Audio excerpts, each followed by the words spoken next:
All right. What's going on, everybody? Ashanti Titus here, executive producer at Ground Over Matter Films, also executive producer of Natural Hair the Movie. I'm super excited because we have Ariona Beninato here with us today, and she is the CEO of Collective Casting, which is an amazing agency that has placed over 400 people of color, and not just in any type of, run-of-the-mill films or music videos. She's worked with people like Megan Thee Stallion, Joey Badass, as well as recently did some casting for this new movie coming up that we're going to talk about. So how are you today? I'm doing great. Thank you so much for having me today. Yes, I'm super, super excited to get into this because we have so many people who are working on projects, and we also are excited to be talking about representation today. And you have a very unique and amazing story, and I just love people who, stand up and be like, enough is enough, and I'm going to do something about it, and not just complain about it, but actually do something about it. So, let's get into it. So let's talk about your journey. You actually started off as a model, is that right? Yes. Yeah, I actually started off modeling when I was 14 years old. I had no intentions of getting into modeling or fashion. I was a total tomboy when I was a kid, so I was always into sports and playing outside, like in the dirt. So I never even cared about my clothes or anything. But when I was younger, I was approached to start modeling, and I was just bitten. And as I grew older, my interest just grew more and more and more. Wow. And I got to the point where I started commercial modeling back home in Cleveland. And I really wanted to take my career more seriously and get into the New York market. So I decided to just kind of pack my bags in 19 and move to New York City. Take a bus ticket, a one-way bus ticket to New York, and there's that. Wow, that takes a lot of tenacity and courage. There's 19-year-olds that don't even know how to, never mind. They don't know how to do a lot of things. So for you to have that tenacity and be like, okay, I'm just going to go to New York and we're going to see how this works out. That in itself is huge, right? Yeah. So let's get into modeling. So what age did you start modeling? And then we can talk about more about New York and all of that journey. For sure. So I really started professional modeling when I was 18. I got into it because I had applied to be on America's Next Top Model. Okay. And I had made it to a semifinal in New York City. Okay. And the experience had inspired me so much. I was like, you know what? No, I got to come back. Of course, I didn't get on the show or anything, but it was such a cool experience. I was like, you know what? I think this is kind of something I want to do. And that's when I really started taking it seriously. Awesome. So you were the owner of Collective Casting, okay? Yes. And what prompted you to go from being a model to be like, you know what, I'm just going to be a part of the agency. I'm going to actually create an agency. What turning point, what happened to make you decide to do that? So after I moved to New York City, of course, like most models that pack up their bags and move to New York City, they have this supermodel dream that is in their head, I'm going to move to New York, be a supermodel. It's going to be so easy and fabulous, whatever. Well, when I moved to New York City, I got a wake-up call with the racism that I faced in the fashion industry. And a lot of the agencies that would have open calls or just I would have meetings with them, they would straight up tell me they weren't looking for Black models, or they would say that we already have a Black model that looks like you. And, since we have one, we don't need two. And they told me to lose weight, go plus size. I'm a size 2. I've been a size 2-4. At the time, I was probably a more 4-6. So I was a little bit, bigger, but I was told to go plus size. I was told, I'm not, I think the normal biracial things. You're not Black enough. You're not white enough. You're too big. You're too whatever. It was just anything. And I thought, it was just me. So I literally because I wanted it so bad, I was like, you know what? No, I'm gonna get my diet right. I'm gonna try to lose weight. I'm gonna try to consider, what they're saying. I'm gonna try to really prove myself, because I wanted to be accepted so bad. And it was so painful. During that time, I was so sad and so depressed, trying to conform. I can imagine. And it got to the point where, none of the agencies wanted to even work with me. I was rejected from every agency. What? And Oh my yeah, god, and that's kind of unbelievable. That's like, are they blind? I mean, maybe it was the hair was just too big and distracting. I don't even know. But no one wanted to sign with me, so I had to learn how to become an agent myself. And I started freelance modeling for a lot of different companies. And over time, the companies would say, we need more Black models, but we don't know any. We don't even know where to find any. And at the agencies don't really represent that many Black models. They'll only represent there's probably majority of the agencies, that the major agencies are probably representing less than 10 Black models on their main boards. Wow. So it's like there really isn't that many of us for clients to choose from. And this was before, Black girl magic was a trend in the fashion industry. So for them, so they weren't even trying to advocate for us, because no one in the fashion industry really, like, at that time was like making that a priority. So with these experiences, and with having my own experience with dealing with my, with my own racism in the fashion industry, and hearing the experiences of others, and so many models, this is what people don't see. You may see a lot of models on Instagram, but what you don't see is the thousands of models that are in New York City sharing their experiences. And we all have similar experiences of, we all can't get signed. Like, why can't we get signed to these major agencies? Why aren't we being even afforded the opportunity for representation, to be stepping in the rooms of Maybelline and CoverGirl and whatever the brands may be? We're not even given the opportunity to walk in the door, because the agencies were systemically oppressing against Afrocentric beauty standards. And that whole problem to me was such a big problem. And every time I was on set, I was often tokenized as the token Black model, as the only model with curly hair, and sometimes as the only person of color on the set, period. And I realized that no one is actively trying to solve this problem where I'm at. Like, where I'm at in this world right now. Like, I don't see any solutions. And so this was around the time the Trayvon Martin and Black Lives Matter movement really started in New York City. Mind you, I'm a young girl in New York City. Like, I was in the streets protesting crazy. I was skipping class. Sorry, my mom's listening. I was skipping class and protesting. Like, I was like, dude, is anyone listening to me? Right. And I felt so unheard. And so I was like, what can I do? What can I do right now to change how I feel about this? Because this systemic oppression against Black models is, another degree of this mass, problem that we have in our culture. And so I just, my solution was buying my LLC and creating my business to represent the models and represent other models myself. Because I'm 26. Most of the people I work with, they are in their 20s. We're all around the same age. So, and sometimes, I work with people, twice my age, sometimes in their 60s, 70s. So, that's what I do. That is amazing. And, so many people, they just, they complain, or you know what I mean, and they just talk about all of the problems and the oppression and things like that, which is very real and very true. And I'm so happy to see that you got over that enough to do something about it, right? Because so many people, they're just like, oh, no one's hiring me, and then they just get depressed and they do nothing. But now you go ahead. I was gonna say, I used to have this when I first started my business, I was kind of cutthroat. I used to have this mantra, like, are we going to sit in the corner and cry about not being booked? Or are we going to try to be booked on set? We have two options. We can either sit and cry, or we're going to get with the program. Let's get with the program. Let's have strong books. Let's have strong portfolios. Let's get booked. Let's go to set. Like, there you go. That's just my mantra. That's my motto.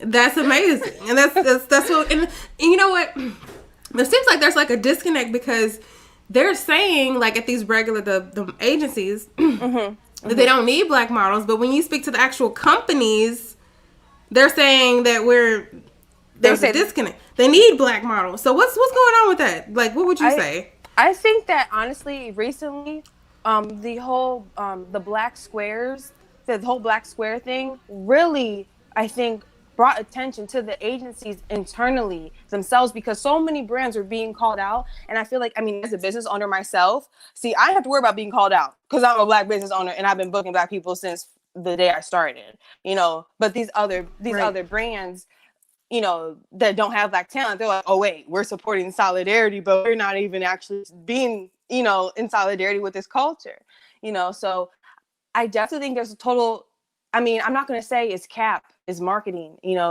because that's why I said in the fashion industry, to diverse marketing, multicultural marketing is still like a trend, like it's still an aesthetic for them, um, and I just think that maybe now there's more of an effort towards it. But like I said, when I started, oh no, they said, oh no, we got one or two of y'all, so we don't even need, like, I'm the token light-skinned black girl, so if they are, every single agency has a girl that looks like me already, so it's like, we already have a girl that looks like you, we don't need two more. But a lot of these same agencies will have 20 blonde models and 20 brunettes and 20 brunette guys that all look almost exactly the same. And yeah, so there's that. Wow. So mainly it's like they're just you think that it's just a matter of them just choosing like not to, because as we know, a lot of black art is discounted. Yeah. And I was thinking, like, is it that they feel like the money aspect, like, we don't get a lot of money or revenue from black models? I honestly, that's not the case at all.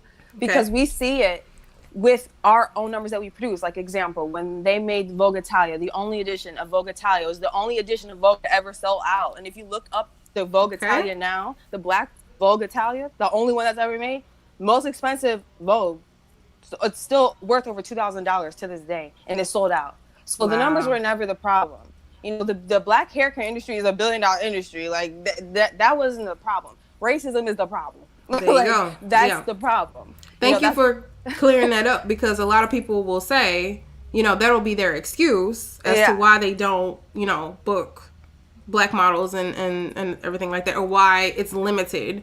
Because we've, as far as in the film industry, we've seen the same thing. People are saying, oh, there's not a big market, but how is it that some of the ones that do the best at the box office are black films? Yes, exactly. Black Panther was the perfect example, because for so long we had that for the old Hollywood narrative, black films won't sell, black stop, that's just racism.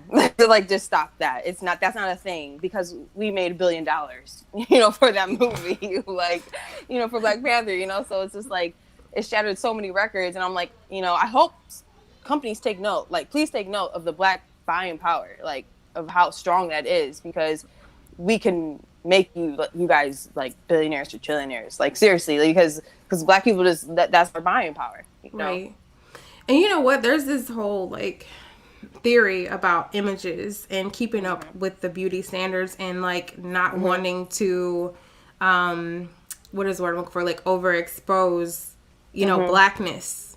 Like, you think that's a part of it as well, what I mean, like, as far as the beauty in blackness, right? Yes. And I mean, I also know that for a fact, the way that the industry is it is systemically oppressed against Eurocentric or Afrocentric beauty standards. It is for Eurocentric beauty standards. Like, even the black models that are big, a lot of them have Eurocentric beauty standards. Like, let's be real. Like, we can't negate that, For sure. So I think that when you have people at these companies that have been in their same positions for like 60, 40 years, 30 years, a lot of times it's hard to change their ways. Like, and if what's working for them, they think what is working, like, that's hard to convince, especially as a business owner. Like, if what's working for me, why do I got to do something else if this has been working for me this entire time? Right. Like, example, like, Gucci, it's a perfect example. Why do we have to include black fashion? Why do we have to include black models? We've been white this whole time, and we've gotten away with it, and then all these brands are like, oh wait, we have to hire black people now. Oh my gosh, so yeah. And one of the things you talked about it being like a trend, like it'll be like, oh, black is cool, and then it'll go away, and then it'll come back. Yes. And it's just like, I'm just so glad that, yourself, you're standing up and being like, no, there is a need. And then you're fulfilling that need because you've proven that with your numbers and being able to book. Exactly. Now, can you talk about like the whole casting and representation? Like, what exactly, like, if I came to you, we're doing a film, we need about 5 different actresses, and they need to be African American. I come to you, like, tell me what that process is like. So with a director in a film, what casting does is we sit down with the director and we read the script. And so when I read the script, I'm literally like watching the film in my head as I'm reading it. And I'm just picturing all the characters and all the roles and all the layers of the characters. And I sit down with the director so that we have a very clear narrative of what's going on. Like, what is the story that we're trying to tell, period. It has nothing to do with me. What is the story? You know, and I will execute that to the integrity of whatever, you know, they're looking for. And I bring actors in and I'll give them, you know, sides. They audition. There's an auditioning process. There's a callback process. You know, and it's all about, you know, as a casting director, I always want every single person I'm like asking to audition for something. I want them to book the role. Like, I genuinely want to find somebody, you know, because it's my job to find somebody, right? You know, so I'm always rooting for the actor too. So as a casting director, it's kind of like a liaison between the talent and the production. And like if their audition needs improvement, I'll be like, hey, can you like retake this? I'm like, do it like this a little bit, and right. If the director needs something else, you know, I communicate that. So that's kind of what I do. I'm kind of like the middleman. Got you.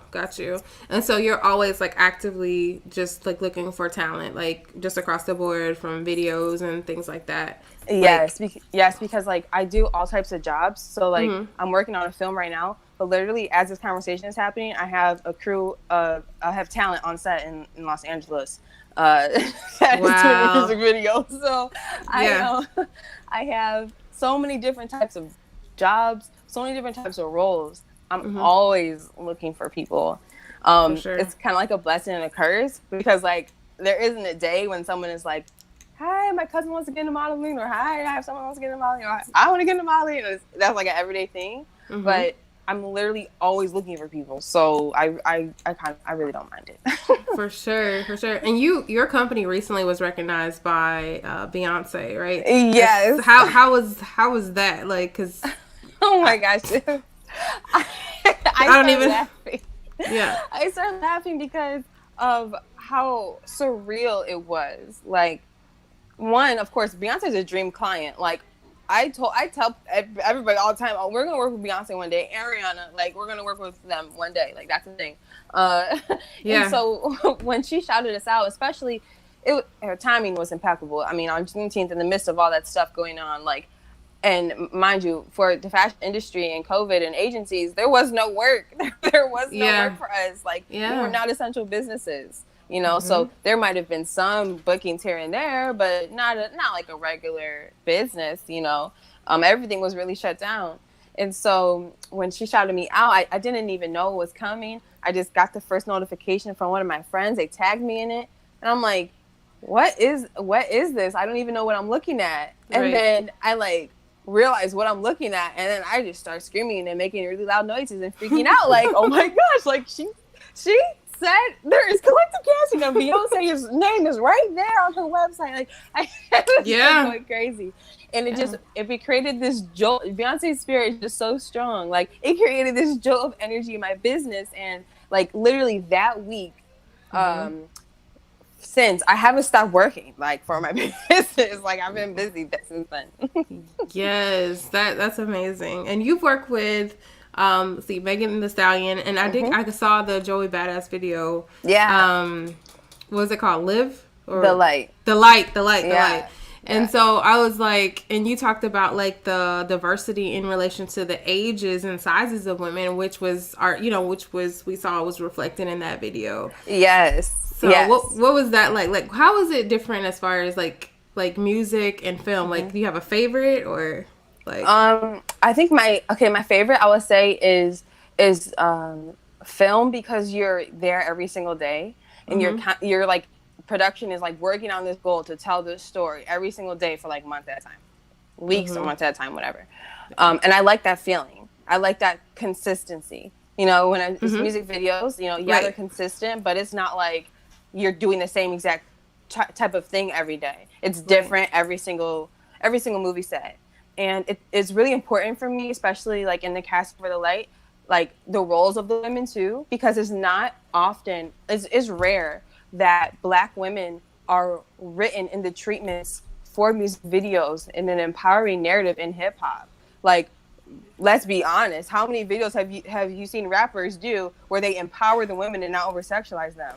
Like, yeah, I can't remember. You know, like I don't remember. Like, that's not like a trend. Yeah. You know, what they like is a lot of the labels, like, you know, the hip, like the booty shaking, like, you know, the sexy, you know, and that's cool and everything too. Yes, the women should be empowered sexually as well, but we should not be over sexualized into these roles. Every time there's a Black woman on set, why is she in a bra and panties? Or why is she and got baby oil on? Like, why do you have to do this? Like, can we book her as like a normal person? You know, so I'm all for giving Black women power in any way possible. And as a casting director, I give Black women power through bookings and through roles. And to give those type of women power during that time, because we shot that, this is around all the nationwide protests, all that stuff. So it really meant something to me because it was the African spirituality, and we need more positive representation of that through our lens. Like, I want people to know, like, yeah, a Black woman cast that music video, and it wasn't like, because even African spirituality, it can get like real woo woo if it's like, you know, told through a white narrative. It's very taboo. But that's because the wrong people have been telling it the whole time. You know, we really need to tell our own stories. And that's why casting matters. That's why behind the scenes matter, because we need to be behind the scenes just as much as we need to be in front of the camera too. Right. And you know, let's see. Another thing I was thinking about, I just want to touch on, is like having someone like yourself to be the casting director versus like some of the stuff that's coming out right now with some of the abuse and things that have been happening. And so like to be able to go somewhere where you know you're going to be taken care of and you don't have to worry about these weird propositions. Yeah. You know, like for sure. So that's major. But let me see. And it was something else I wanted to ask you.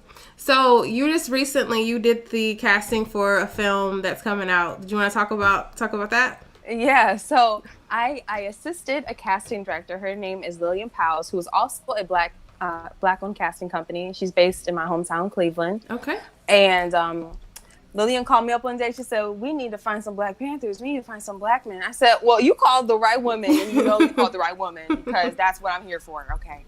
And so we cast a couple scenes. We cast some of the biggest scenes for the movie. And I didn't know what I actually had done casting wise, because I was, like I said, the other casting director called my phone. So I wasn't really into the project as much. I didn't really see the bigger scale of what was going on. Seriously. I'm just doing my job. I'm like, okay, you need 70 Black men. Okay, bet. And I got hundreds of them for them. Right. And when I saw the trailer for the first time, my jaw dropped, because I was like, that's what I did. Like, that was what I cast. Like, oh my God. Like, I was like shaking, you know?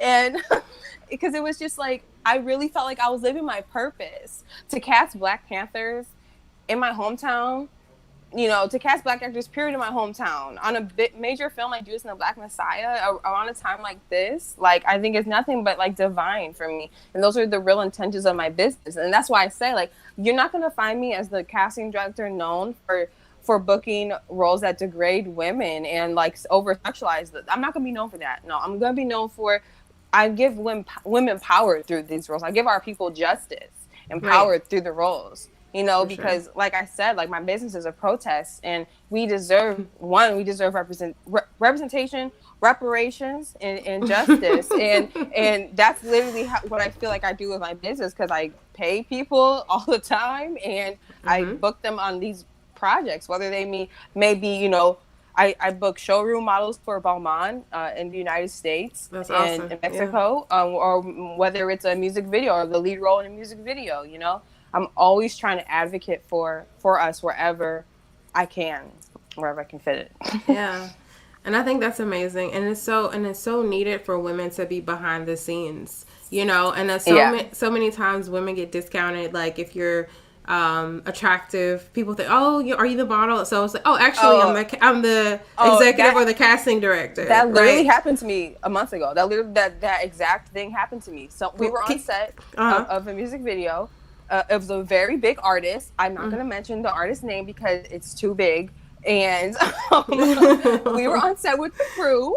There's a behind the scenes video for the music video and everything. So I'm not going to have people looking up anything. And the I don't know if he was the director or the AD or whatever he was. He came up to me while we're all in the catering area. Comes up to me. He goes, "Background eats after the crew." Oh. I said, "Excuse me. I'm the casting director." In the back of my head, I want to say, none of y'all will be here doing nothing. If my cast was here, I could take them all and we could go. Like, don't get me started, But I was just like, wow. In that moment, I'm like, Air, this is what happens when you beautiful and you a boss woman. Like, people just assume you are the extra. People just assume that. People always assume I'm just there on set being pretty because that's like a thing too. Like, just to be on set, just to be there. Right. And that's never me. I'm always on set to work. I always have to deal with that. Wow. All the time.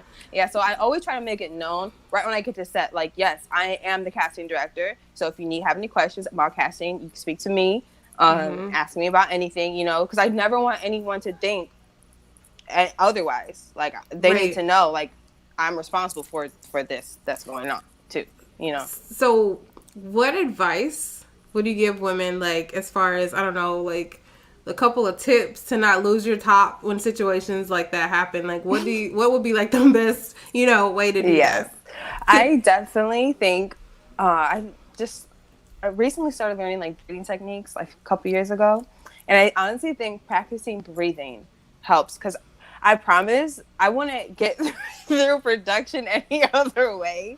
Like, if I didn't know how to breathe, really seriously deep breathe, because that instantly triggered me, because I was instantly triggered. When someone says something to you, you're like, excuse me? Like, do you know who I am? Yeah. Like, because I can get real cocky.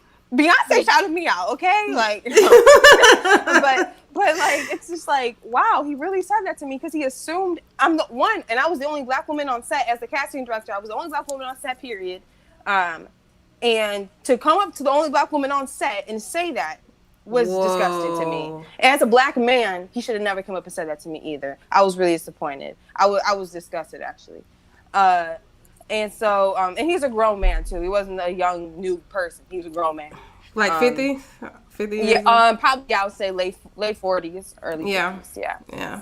Mm-hmm. I've experienced that too. I said, you just have never seen a casting director this fine. So you just assumed I was just an extra. But no, I'm the casting director. What was his reaction like when you said that? He was, a lot of times when you're working on set, the guys are jerks. They don't care. He just kept walking. I said, excuse me, I'm not the casting director.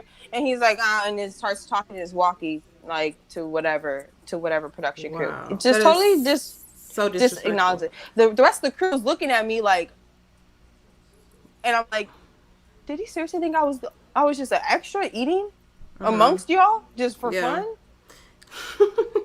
What? Yeah. But you know what, though? It's going to take a lot of instances like this to happen for more, for people to start seeing, like, that women are actually, making moves and doing big things in the entertainment industry. So, yes, for sure. That's a part of being some of the first.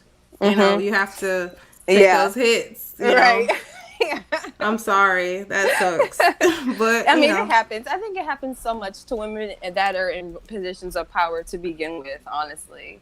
There's that one video of the police officers pulling over the district attorney, and they're asking her for her ID. She's like, I'm the district attorney. And he's like, oh, I don't have my card on me. His whole everything changed. Yep, exactly. It is insane. Well, let me tell you, I just want to say that I'm proud of you and the work that you are doing. What you have done.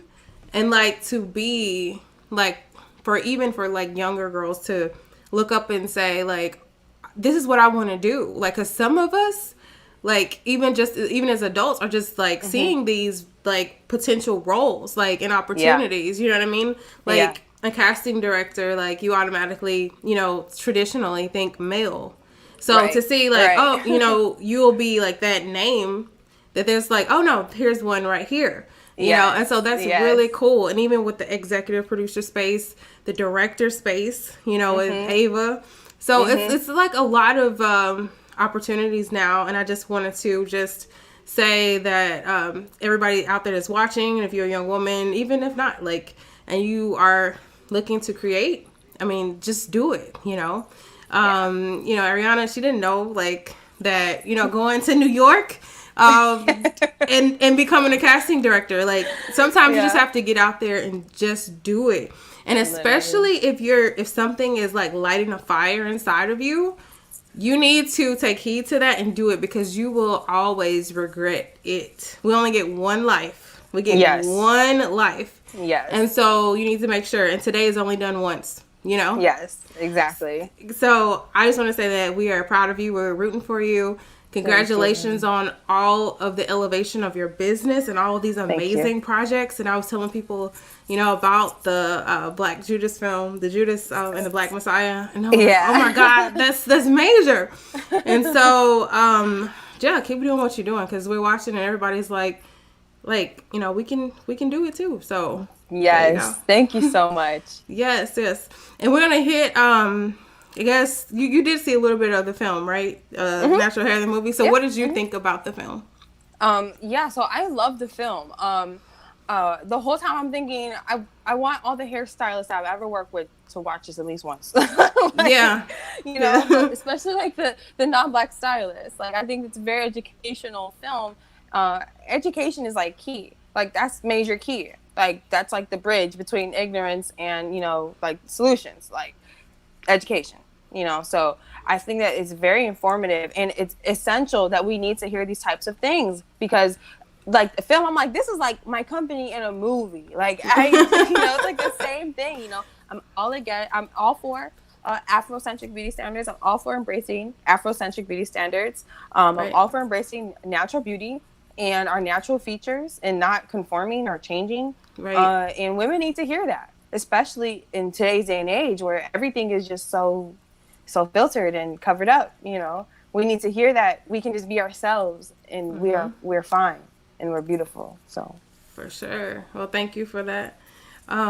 We're gonna wrap it up. Thank you so much for your time, and we will be looking forward to seeing your work. And if you guys go over to Instagram and follow her, it's essentially her name put together with the @ so you see it there.